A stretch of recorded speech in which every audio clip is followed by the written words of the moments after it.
Hi, welcome to my knitting room. My name is Melissa and you can find me on Instagram at stitchesbeslippin'. And here on YouTube, this is my little corner of the internet where I talk about knitting, lots of other kinds of making, but today it's just knitting. And today we have a special video about one project, my one and only, my finished Sweet Shop blanket. Sweet Shop blanket is a pattern by Laura Penrose. It is a genius pattern, very simple, very addictive. And over the past year that I've been making my Sweet Shop blanket, I had a few people following along who started their own Sweet Shop blankets and then maybe had a little trouble with some of the instructions or like, what do I do? Where do I do things? And so I had the idea to make this video. So this video is going to be all about how I made my blanket, a few tips and tricks that I kind of learned along the way, a few specific tips slash demonstrations on how to do a few of the not tricky parts in the pattern, but parts where if you haven't done that kind of technique before, it might be a little confusing. Okay, hi friends. I don't know where I'm putting this in the video, likely at the beginning, but I just wanted to let you know, since this whole video is about one pattern, the Sweet Shop blanket by Laura Penrose, I did contact Laura Penrose and told her my plans. I told her everything that I was going to talk about in this video, and I haven't heard back from her as of right now, but I will wait. I will edit the whole video and I will wait to hear back from her to make sure that I have her okay, that it's okay to talk about all of these things. So whatever is in this video has been approved by Laura. So thank you so much, Laura. Thank you for such a wonderful pattern. And anyway, on with the video. Anyway, I hope you guys like short rows because that's pretty much this whole blanket is short rows. Well, half of the blanket is short rows. If you're not good at short rows, this is a really, really great way to get good at short rows. And they're German short rows. They're not wrap and turns. Like, don't even get me started. I refuse to do wrap and turns because they elude me, let's say. Yeah, if you're not good at short rows, German short rows, just cast on a little garter swatch and just practice going back and forth. I swear you will get the hang of it in 0 time and you will love making this blanket. It's super, super fun and addictive. Anyway, let's get into it. Oh, one thing before I get started, I figured somebody will probably ask me about my t-shirt. It says knitting is metal, and it's a skeleton knitting on top of other skeletons, and it's awesome. And the maker is called Knitting is Metal, and I will put a link down below in my little show notes. I will put a link down below to the pattern, to the yarn that I used, any maker type thing that I mention, I will put a link to down below so you can find. Okay, so first of all, let me show you my finished blanket. If you haven't been following me on Instagram or here on YouTube and you haven't seen like me just spamming the entire internet with pictures of my blanket because I love it so much, I will put some photos, videos, that kind of thing up there so you can see her in all of her glory. And then I shall dive in and start talking about the yarn I used. All of the yarn I used except for the very last row was from Polka Creek. Polka Creek is a yarn shop and dye studio in Airdrie, Alberta, and I used to work there as a yarn dyer, so that's how I got hooked into all this. Everyone at work was making them. Well, they were making a different blanket, but the yarn was a blanket club. So every month you would get 9 10-gram minis in a color family. So the first month was pink, the second month was red, the third month was orange, and it went on and on in a semi-rainbow order, which, yes. So yeah, they were all from Polka Dot Creek. It was a monthly yarn club. So there are 12 rows and there are 9 blocks across every row because I had 9 colors for every month. So I would use the colors. These are all in one row. I think I have it hanging on here sideways. But I would use the colors from the blanket club for that half, and then I would use undyed yarn for the other half. All of the yarn I used is fingering weight, and I held it double. So if you're using a 10-gram fingering weight skein of yarn held double, it's the exact right amount. Well, I should clarify that. If you're using the minis that Polka Dot Creek has, which are, what is the yardage? I should have known that. What is the yardage on? I'll put it down here below. The yardage for each 10-gram mini that I used was the perfect amount. So you leave a very short tail and then work it, then you'll have a short tail at the end and chef's kiss. Yeah, fingering held double. So for my last stripe, I used Margaret fibers, who is Candace, a friend of mine who also works at Polka Dot Creek, but also dyes her own yarn, which is amazing and vibrant and so fun, and you should go check her out. I'll put her link down below as well. Candace agreed. I wanted to do like an amazing rainbow across the bottom row of my blanket because the entire blanket is a rainbow, and then I wanted to finish it off with a row of rainbow. So for my last few rows, I kind of went off course of the blanket club because I wanted to keep everything, I wanted to just kind of manage my colors a little bit. So on the last row, I used Margaret fibers, and Candace, I was so happy. I asked her to make me a 9-color rainbow just out of all of the colorways she already has, which are already amazing. And she went home and dyed me a custom rainbow, like all colors, all new colors, except for one I think she included in there was already a colorway that she had. So thank you so much, Candace. And her yarn she uses the same base as Polka Dot Creek. So the yarn, the thickness, everything worked out really well. Okay, I think that was all about my yarn. Now for needles, the recommended needles in the pattern are 4 millimeters. That's what I used.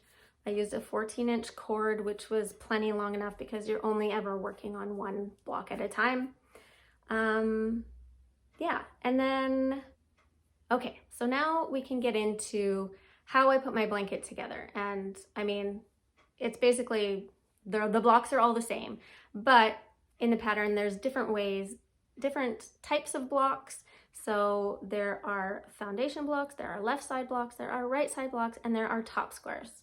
So I'm not going to tell you all about them because it is a paid for pattern. So you have to go and buy that pattern in order for you to understand the kinds of squares that I'm talking about.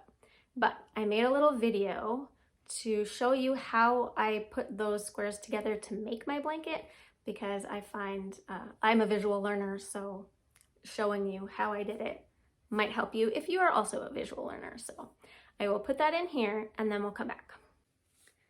Okay, so here's how I put the blanket together that just made sense for me in my brain. In the pattern, Laura gives you 4 different kinds of blocks to use in the pattern. So this here is the foundation square. All of the blankets made from this pattern will start with a foundation square, and you only do one in the whole blanket.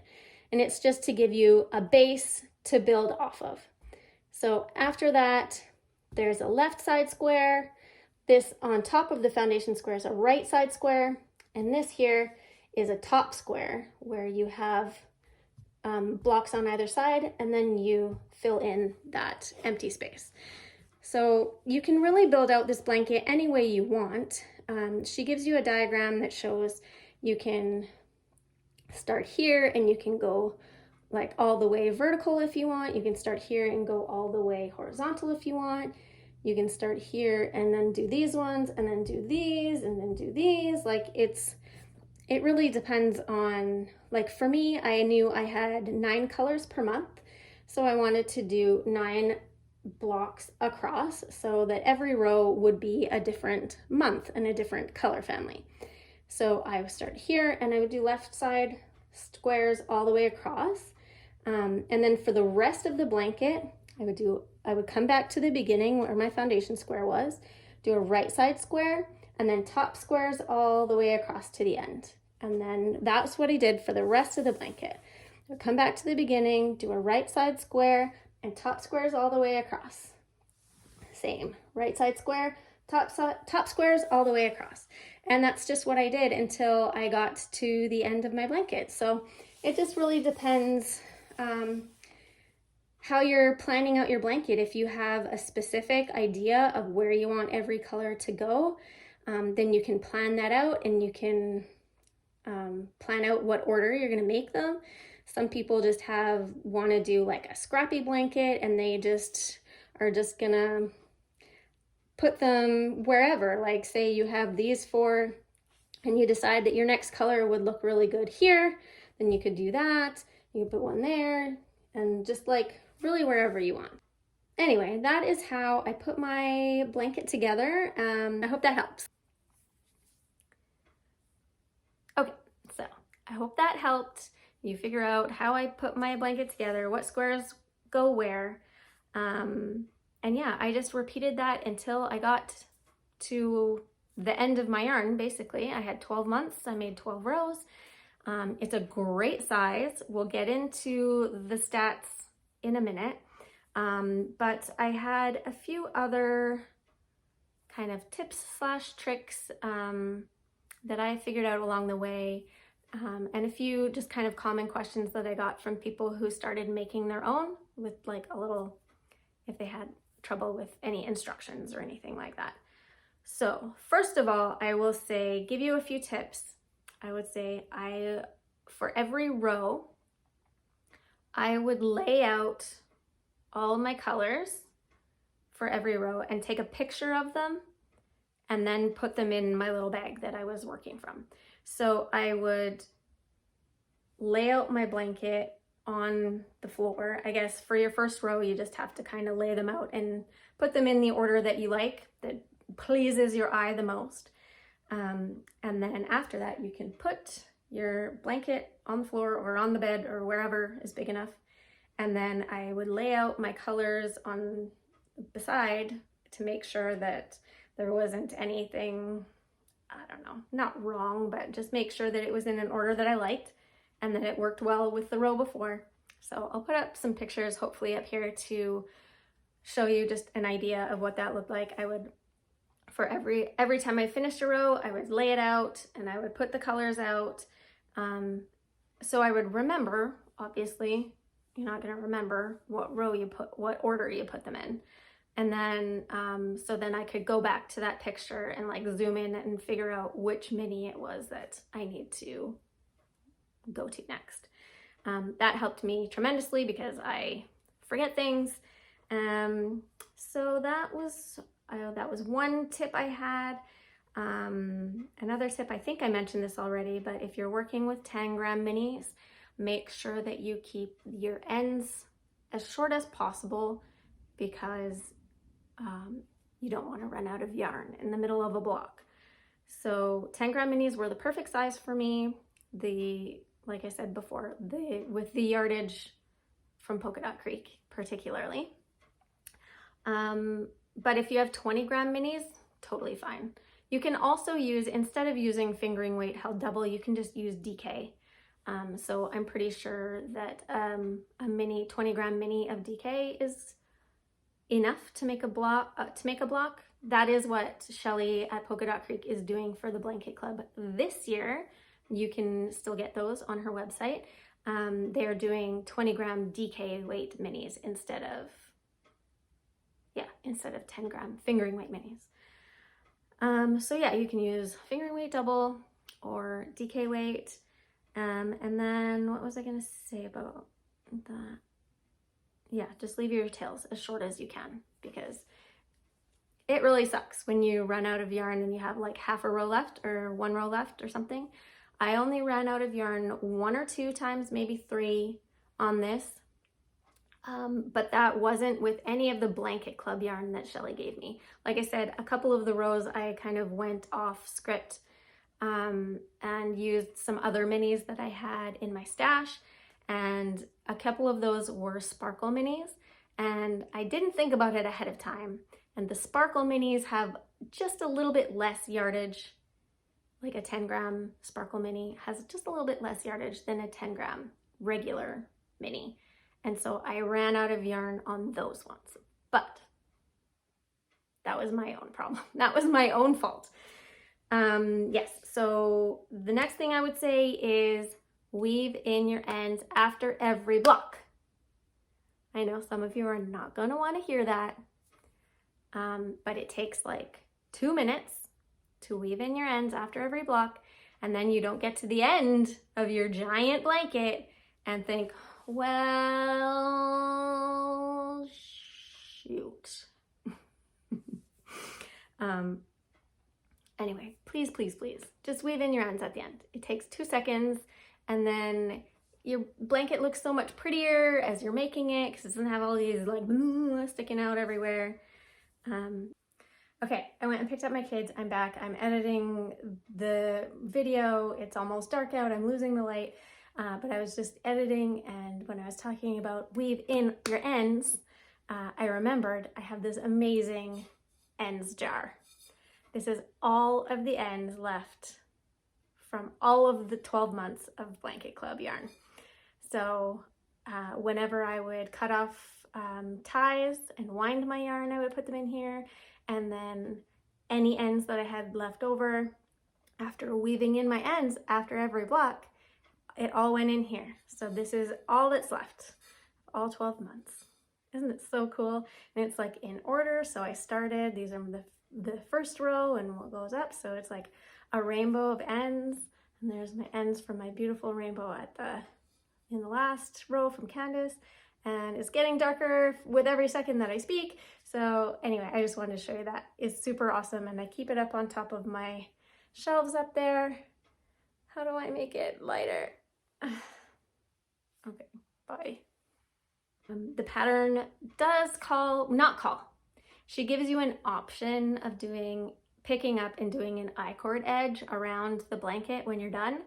And I laughed and I laughed and I said, no, I'm not going to do that. If you've been around for long enough, you know that when I'm done, and I'm not gonna do any fancy crap afterwards.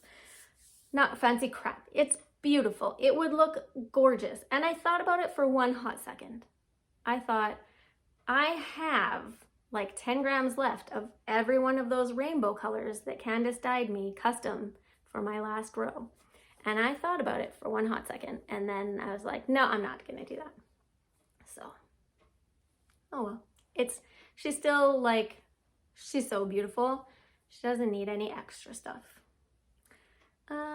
Okay, what else was I going to say? Tips and tricks.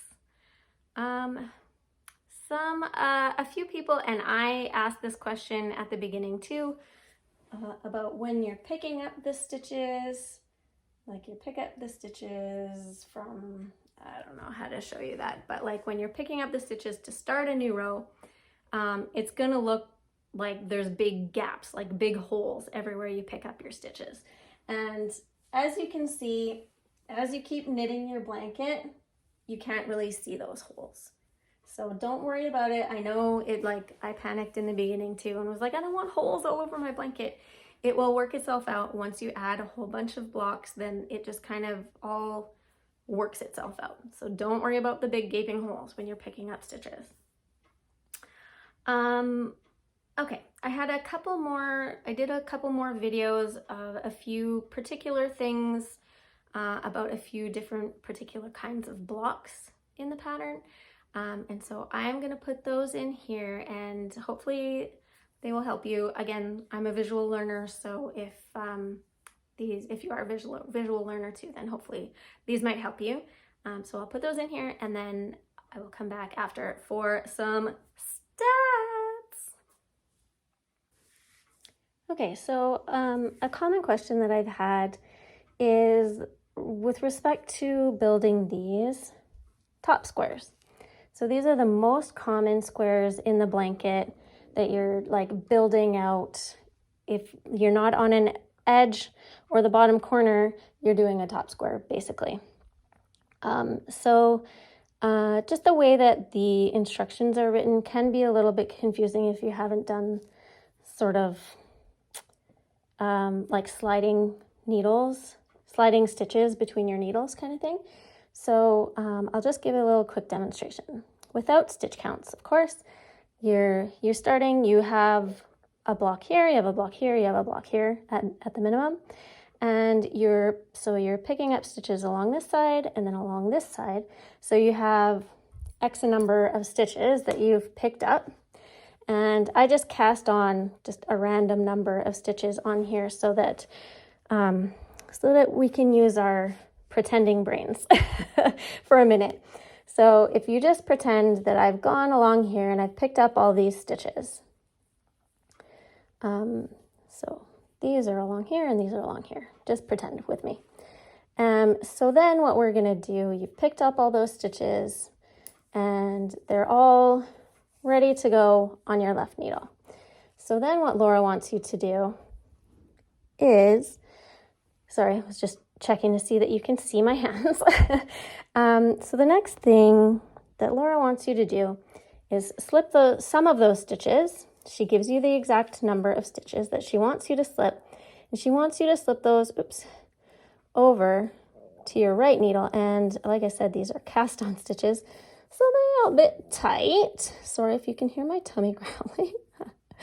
I've got all the bodily sounds here today.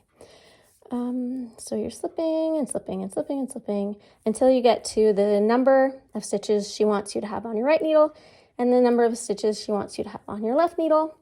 And then you start the instructions from there. So she'll tell you, so you're basically in the middle. And so you just start doing your short rows back and forth from there. So hopefully that will help too. I am a visual learner, so I understand when people are like, I don't get it. And then you show them and they're like, oh, well, that makes total sense. So hopefully that will help for anyone who has trouble with that.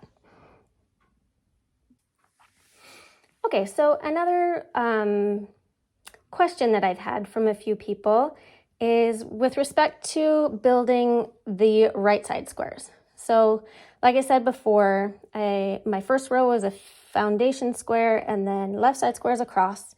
And then from there on, every time I would start a new row, I would start with a right side square, so always on the far right side, and then top squares across, and then right side square, top squares across. The picking up stitches here for this right side square is just a little bit different. You pick up the stitches the same way, but Laura recommends that you use the tail of your yarn to pick up those stitches. Okay, so I'll just show you quickly what I mean by using your tail to pick up the stitches. So if I didn't say it before, Laura says in the pattern how to measure out exactly how much tail you need, but read the pattern and follow her instructions. So when you're normally picking up stitches, you're using your working yarn. So you're just picking up.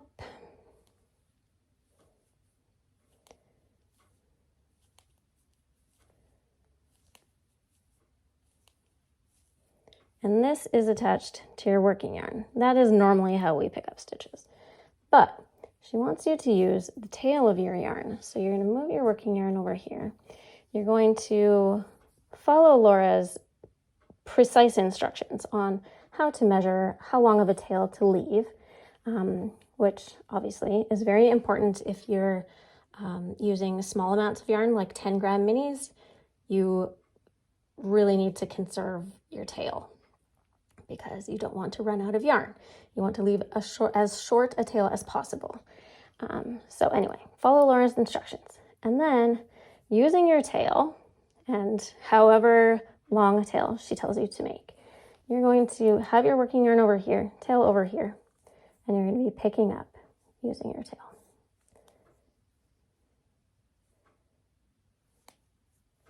Hear my wrist crack there? Oh man, it's cracking every time. That's so gross. Sorry.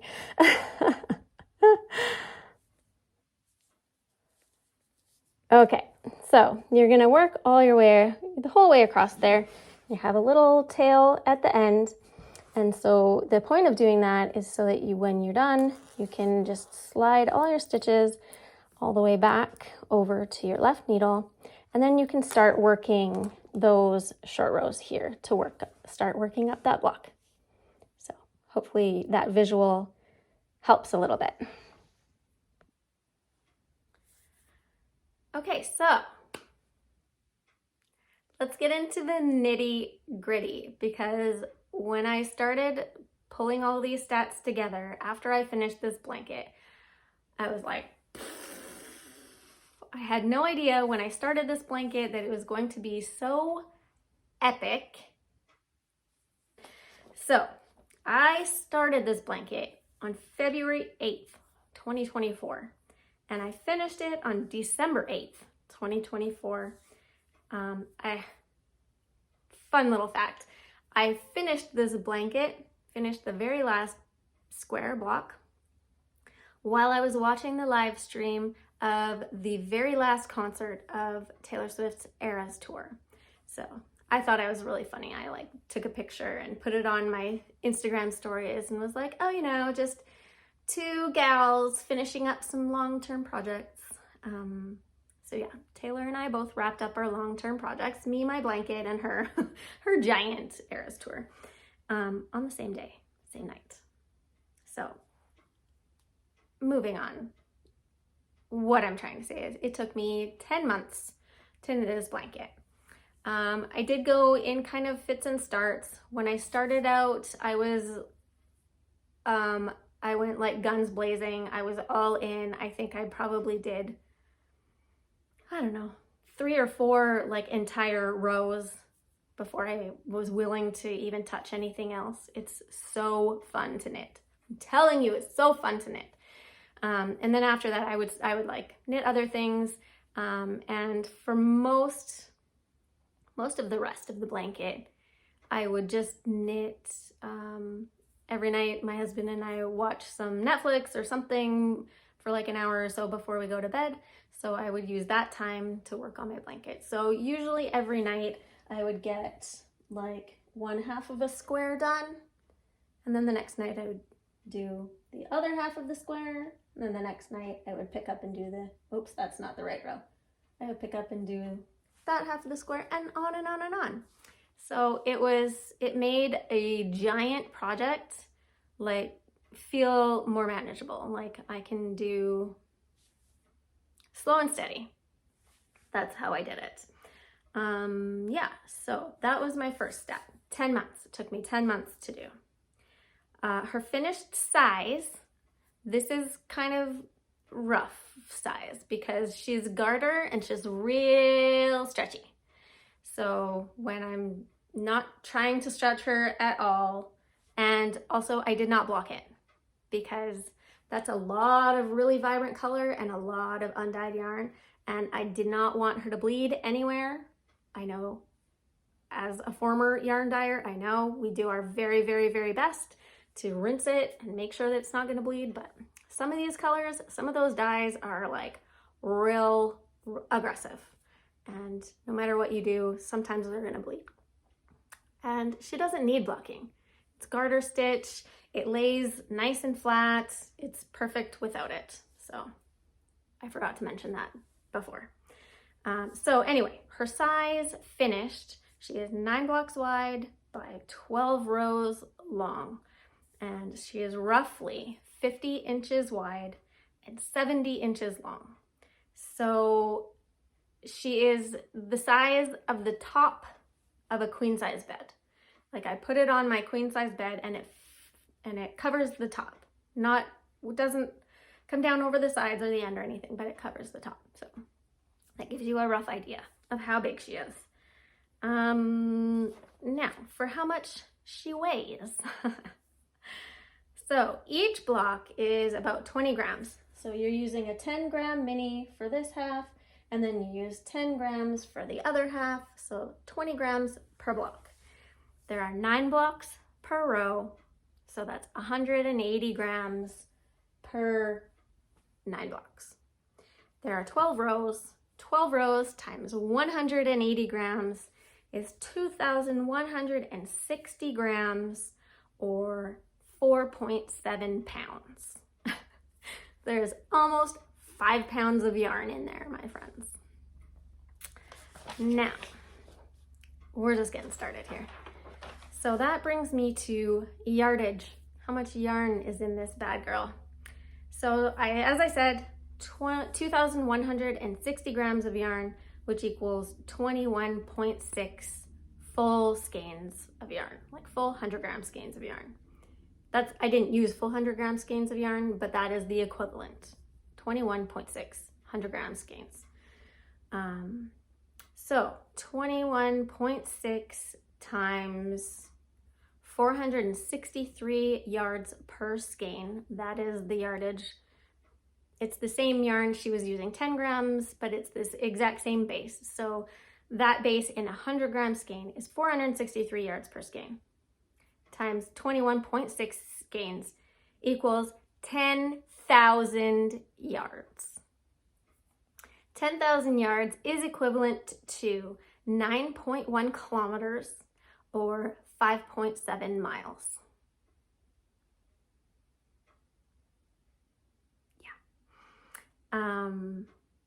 Okay, that leads me to number of stitches.